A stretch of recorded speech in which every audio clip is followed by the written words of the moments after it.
Well, as you say, everybody's thoughts and prayers go out to the victims and their families in Paris. What an incredible tragedy, and another act of terrorism that we just seem to have one after another after another. The real challenge is, and the real problem is, that the United States doesn't have a strategy. The administration hasn't defined a strategy. They refuse to engage in this issue in a way that would make it so that we actually defeat ISIS and stop terrorism coming from that entity.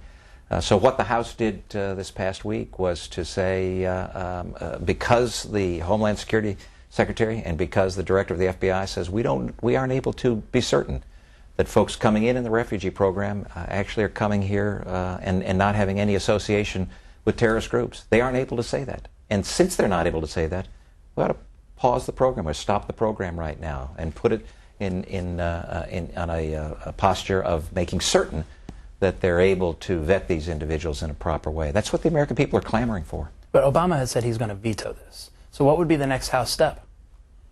Well, what you need to ask yourself and what the American people need to ask themselves is, what does it mean when a president vetoes a piece of legislation that is solely for the purpose of protecting the American people?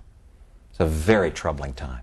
I call on the president, as all of our conference does, and as those individuals who voted for this piece of legislation, to recognize the concern that the American people have about this issue. This is not child's play.